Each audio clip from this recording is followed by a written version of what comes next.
किसी होटल या दारू की दुकान चलाने वाले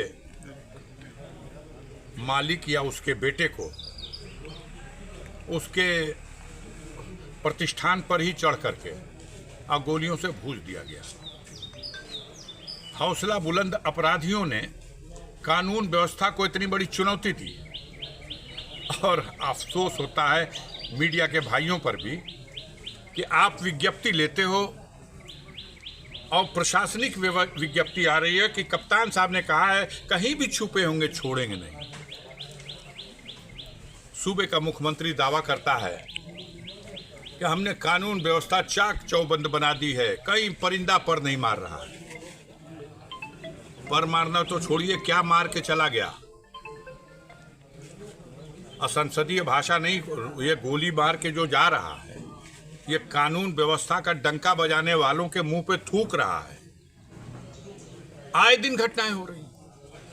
4 दिन पहले की घटना है, सोहवल थाना क्षेत्र में 50,000 रुपया गहने का दिया है उसने और अपना गहना मांगने के लिए पीड़ित महिला जाती है, उसके बच्चे जाते हैं, उस पर छुरे से हमला कर दिया जाता है और थाने में पंचायत करके पैसा वापस कराया जाता है।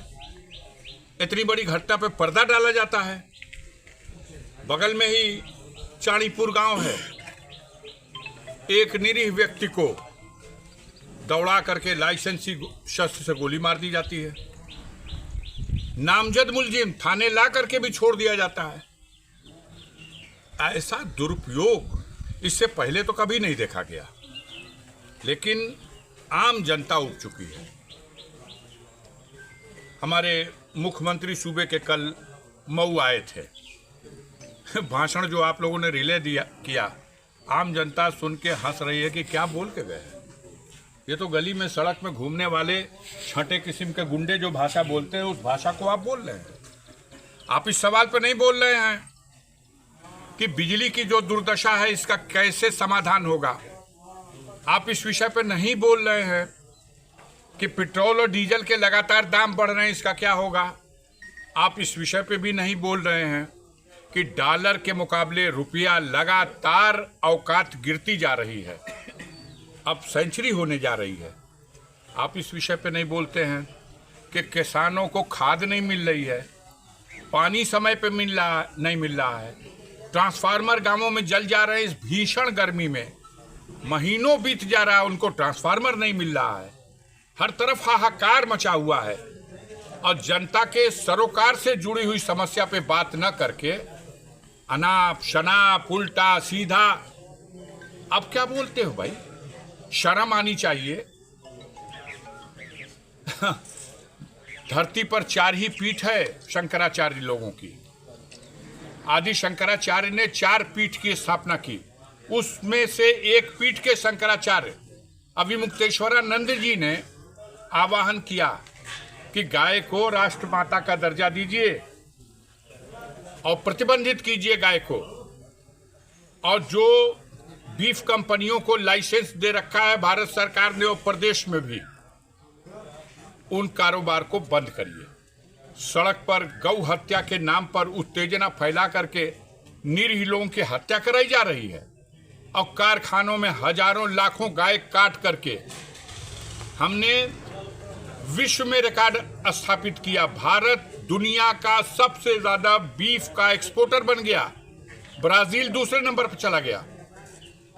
आज तो मुझे बड़ी खुशी हुई, जमायत उलमा हिंद के राष्ट्रीय सदर मौलाना अरशद मदनी साहब ने आह्वान किया मुसलमानों से कि गाय की कुर्बानी मत करो, और दूसरी तरफ सरकार से मांग की कि गाय को राष्ट्रीय एनिमल घोषित करो।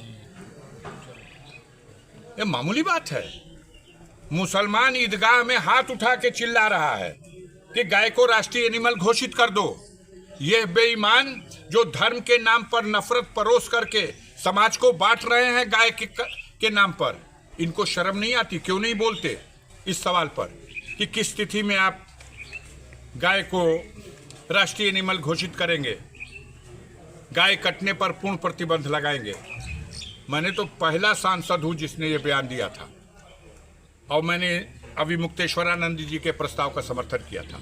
तो जनता को मूल मुद्दे से हटा करके और रोजी रोटी के सवाल से अलग एक नफरत फैलाने वाला जो कारोबार चल रहा है, आने वाले 2027 के चुनाव में उत्तर प्रदेश की जनता माननीय अखिलेश यादव जी के नेतृत्व में एक बड़ा परिवर्तन करेगी और इन पापियों को सत्ता से बेदखल करके समाजवादी पार्टी के नेतृत्व में माननीय अखिलेश यादव को उत्तर प्रदेश का फिर से मुख्यमंत्री बनाएगी।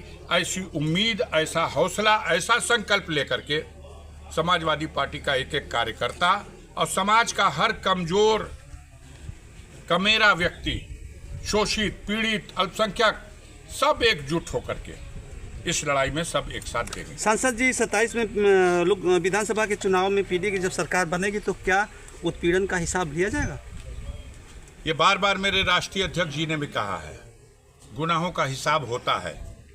ये तो ऊपर वाला भी कहता है कि जो कुछ दुनिया में गुनाह करोगे रोजे हश्र उसका हिसाब होगा। तो जिस दिन परिवर्तन होगा वो इन पापियों के लिए हश्र का मैदान ही होगा, रोजे हश्र ही होगा। हिसाब तो होगा और हिसाब देना पड़ेगा, इनके गुनाहों का हिसाब होगा। सर, पंचायत चुनाव की तिथि को लेकर हिला हवाली हो रही है, सरकार की मंशा क्या है? मंशा आप कहाँ नहीं समझ रहे हैं, किसको नहीं समझ में आ रही है? मंशा है लोकतंत्र की छोटी से छोटी कड़ी को भी निर्जीव कर दिया जाए। सबसे छोटी कड़ी है लोकतंत्र की, वो है ग्राम प्रधान, लेकिन सबसे प्रतिष्ठित पद है ग्राम का प्रधान। और गांव के उस प्रधान को पद से हटा दिया और उसके सेक्रेटरी को उसका मालिक बना दिया। एक और सेक्रेटरी, 5-5 गो प्रधान का मालिक।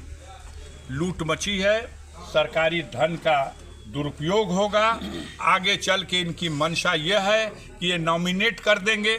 अभी सरकारी कर्मचारियों को उसका प्रभार दिया है, आगे चल के अपने कार्यकर्ताओं को भी नॉमिनेट कर सकते हैं। लेकिन हमारे देश की जनता तानाशाही हुकूमत स्वीकार नहीं करी, ब्रिटिश हुकूमत को भी उखाड़ फेंका।